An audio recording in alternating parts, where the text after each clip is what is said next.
Halo, Assalamualaikum warahmatullahi wabarakatuh. Pada video kali ini kita akan membahas tentang sifat koligatif larutan, lanjutan dari yang kemarin. Kemarin itu kan kita sudah membahas tentang penurunan tekanan uap atau delta P. Nah, sekarang kita lanjutkan ke bagian kedua, yaitu kenaikan titik didih atau delta TB, boiling gitu ya, dia proses mendidih gitu. Sebelum kita membahas tentang kenaikan titik didih, perlu saya tekankan dulu bahwa pada bab ini, pada kenaikan titik didih ini, itu zat yang digunakan itu zat terlarut yang non volatil atau tidak mudah menguap. Ini berlaku sama seperti pada penurunan tekanan uap. Jadi penurunan tekanan uap kemarin juga syaratnya kan dia zatnya non volatil. Untuk yang pembahasan kita kemarin yang hukum Raoult kemarin. Nah, kalau yang kenaikan titik didih ini juga sama. Jadi pembahasannya itu untuk zat terlarut yang non volatil juga. Terus kita mulai dari pengertian titik didih dulu. Pengertian titik didih itu adalah ketika tekanan uap itu sama dengan tekanan atmosfer. Maksudnya bagaimana? Maksudnya misalkan kita sedang di pantai gitu ya, sedang di pantai, itu kan tekanan atmosfernya, tekanan atmosfer, tekanan di sekitarnya itu tuh 1 atm. Jadi tekanan ketika di pantai itu 1 atm. Nah, misalkan kita di pantai itu sedang memanaskan air. Jadi di sini ada air, kita panaskan gitu kan. Kita panaskan secara terus-menerus, suhunya kan dinaikkan terus-menerus gitu. Nanti akan ada proses pendidihan pada suhu tertentu itu dia akan mendidih. Jadi mendidih itu proses dia itu dari zat cair berubah jadi zat gas gitu. Zat cair jadi zat gas. Nah, bedanya sama penguapan kemarin apa? Kemarin kan kita membahas tentang penguapan.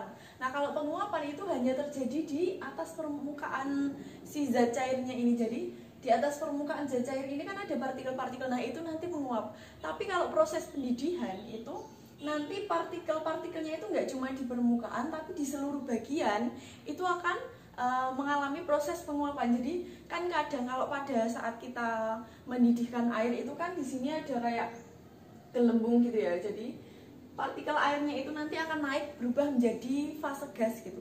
Jadi nggak cuma di permukaan tapi di seluruh bagian gitu. Jadi nggak cuma di atas aja tapi di bawah juga akan berubah jadi gas gitu. Jadi ini bedanya sama proses penguapan. Kalau pendidihan di semua tempat, tapi di sini sebenarnya sama-sama ada penguapannya. Jadi ada proses berubah menjadi uapnya. Jadi ketika kita panaskan terus-menerus, si partikel-partikel air ini akan naik menjadi fase gas. Nah, karena dia berubah menjadi fase gas, di sini kan terjadi pembentukan tekanan uap gitu ya, yang disebabkan oleh partikel-partikel zat cair ini menguap gitu. Ketika tekanan uapnya ini sama dengan tekanan di sekitarnya, jadi ketika tekanan uap di sini sama dengan tekanan di sekitarnya, maka dia suhunya itu berapa, itu merupakan titik didihnya. Jadi ketika tekanan uap airnya di sini sama dengan tekanan di sekitarnya, sama-sama 1 atm. Kalau kita lihat di diagram PT-nya itu kan dia pada suhu 100 derajat Celcius. Nah, karena ketika tekanannya sama-sama 1 atm, suhunya 100 derajat Celcius, maka suhu 100 derajat Celcius inilah titik didih air. Gitu ya. Terus misalkan ini tadi kan di pantai lah. Kalau misalkan kita sedang ke gunung, bagaimana? Di gunung itu kan tekanannya itu berkurang, jadi kurang dari 1 atm. Kita misalkan di sini 0,9 atm gitu ya. Jadi semakin naik kita menuju ke ketinggian yang lebih tinggi, maka tekanannya akan berkurang.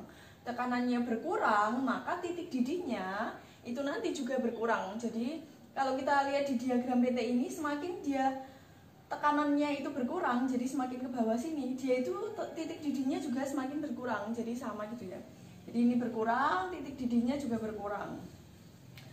Terus ini kan kalau tekanannya itu berkurang. Kalau tekanannya berkurang, itu titik didihnya berkurang. Berarti kalau misalkan kita ke gunung, misal kita mendidihkan air gitu ya, kita panaskan airnya sampai mendidih, itu nanti sebelum mencapai 100 derajat Celcius dia sebenarnya sudah mendidih gitu.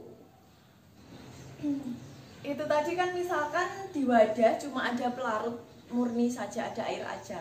Nah, bagaimana kalau misalkan di wadah ini kita tambahkan zat lainnya, misalkan glukosa atau urea gitu. Nanti apa yang akan terjadi? Nanti kan di sini terbentuk larutan. Nah, larutan ini kan campuran dari pelarut sama zat terlarut. Di sini dia homogen gitu ya. Yang awalnya kalau dia cuma ada air aja, itu kan dia airnya itu tidak ada yang menghalangi dalam proses menguap gitu, dalam proses mendidih gitu. Dalam proses mendidih itu tidak ada yang menghalangi. Nah, kalau misalkan di sini ada zat terlarut, maka proses pendidihannya, proses dia naik menjadi fase gasnya itu akan terhalangi oleh zat terlarut, sehingga dia butuh energi yang lebih agar dia bisa naik menyamakan tekanan uapnya sama dengan tekanan atmosfernya. Jadi kalau misalkan di sini nggak ada apa-apa, itu kan butuh suhu 100 derajat Celcius agar tekanan uapnya sama dengan tekanan atmosfernya. Tapi kalau ada yang menghalangi, dia akan butuh suhu yang lebih tinggi, butuh energi yang lebih tinggi agar tekanan uapnya itu sama dengan tekanan atmosfernya. Tuh. Kemudian untuk mencari kenaikan titik didih, kita bisa menggunakan rumus delta TB itu sama dengan KB dikali M, di mana KB ini adalah tetapan kenaikan titik didih. Yang perlu diingat bahwa KB ini tergantung pada pelarutnya. Jadi kalau pelarutnya itu air, KB-nya itu 0,512 derajat Celcius per molal. Tapi kalau misalkan dia bukan air gitu, beda lagi. Jadi dia KB ini nilainya berbeda-beda, tetapannya tergantung pelarutnya itu apa. Terus kita menggunakan satuan konsentrasinya itu kan M kecil, molalitas. Kenapa kok kita menggunakan satuan konsentrasinya itu molalitas, bukan molaritas gitu ya? Itu karena molaritas dia bergantung pada suhu. Jadi kalau misalkan suhunya berbeda, maka nilai molaritasnya itu berbeda. Padahal di sini kan kita biasanya melakukan proses mendidihkan air, jadi suhunya itu naik secara terus-menerus. Nah, karena suhunya itu berubah-ubah, maka molaritas itu tidak bisa digunakan di satuan konsentrasi di sini. Jadi yang digunakan itu molalitas. Oke, mari kita lanjutkan ke pembahasan yang ketiga, yaitu penurunan titik beku atau delta TF. Pada penurunan titik beku itu yang berlaku tidak hanya zat non volatil saja seperti dua di atas ini ya. Dia hanya berlaku zat non volatil, tapi untuk yang ketiga, penurunan titik beku ini juga bisa berlaku pada zat volatil. Jadi umumnya itu banyak yang menggunakan zat non volatil, tapi zat volatil itu juga bisa digunakan di sini. Misalkan yang ada dalam kehidupan sehari-hari itu, misalkan pada negara-negara yang ada musim dinginnya, itu kan radiator mobil itu butuh zat anti beku. Nah, zat anti beku yang digunakan itu ada yang bersifat volatil, misalkan metanol. Dia bisa digunakan untuk zat anti beku, jadi dia bisa menurunkan titik beku pada radiator mobil. Terus kita lanjutkan ke pembahasan titik beku itu apa. Jadi titik beku itu ketika tekanan uap zat cair sama dengan zat padatnya. Jadi ketika tekanan uap zat cair sama dengan tekanan uap zat padat. Jadi kita ibaratkan itu seperti kesetimbangannya itu dinamis. Jadi antara zat cair sama zat padat itu kesetimbangannya dinamis. Misalkan di sini di dalam wadah itu kita punya air gitu ya. Ada air, kemudian kita dinginkan suhunya, jadi diturunkan suhunya secara terus-menerus. Nanti kalau suhunya didinginkan, itu gerakan partikel-partikelnya itu akan melambat. Jadi kalau misalkan suhunya dinaikkan, gerakan partikelnya itu kan makin cepat gitu, energinya bertambah. Tapi kalau misalkan suhunya diturunkan, gerakan partikel-partikelnya itu akan melambat. Nah, karena pergerakan partikelnya ini jadi melambat, nanti dia lama-kelamaan itu akan merapat gitu. Jadi terjadi proses pembekuan. Jadi di sini ketika partikel-partikelnya itu melambat, dia akan semakin merapat. Kemudian gaya antar molekul airnya itu nanti akan semakin kuat. Jadi di situ kan ada ikatan hidrogen, itu akan semakin kuat gaya antar molekulnya sehingga dia membentuk zat padat. Ini namanya proses pembekuan gitu. Ketika zat cair merapat, dia gaya antar molekulnya itu jadi kuat, terus jadi padatan. Nah, ketika kesetimbangan, jadi ketika zat cair sama zat padatnya ini berada dalam kesetimbangan, itu dinamakan titik beku. Jadi ketika suhu 0 derajat Celcius itu antara zat cair sama zat padat itu berada dalam kesetimbangan dinamis. Terus bagaimana misalkan di dalam air ini kita masukkan zat terlarut. Jadi zat terlarutnya yang warnanya merah. Nah, kalau ada zat terlarut, maka dia akan menghalangi proses pembekuan. Jadi dia akan menggeser kesetimbangan gitu ya. Jadi yang awalnya pada suhu 0 derajat Celcius, jadi kan ini suhunya diturunkan, gerakannya melambat terus dia merapat gitu.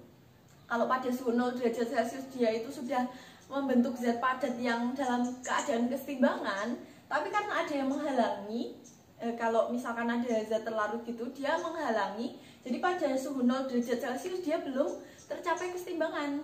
Jadi karena proses merapatnya itu dihalangi sama zat terlarut, maka pada suhu 0 derajat Celcius itu belum terbentuk kesetimbangan dinamis. Makanya ini suhunya perlu diturunkan lagi agar gerakannya lebih melambat lagi, sehingga nanti tercapai kesetimbangan dinamis. Jadi pasti kesetimbangan dinamisnya itu kurang dari 0 derajat Celcius gitu. Jadi dibuat agar gerakannya itu makin lambat lagi, agar dia makin merapat lagi. Kemudian rumus penurunan titik beku atau delta TF itu dinyatakan dalam rumus delta TF sama dengan KF dikali M, di mana KF ini merupakan tetapan penurunan titik beku yang satuannya itu derajat Celcius per molal ya ini, dikali M kecil, jadi satuan konsentrasinya itu molalitas.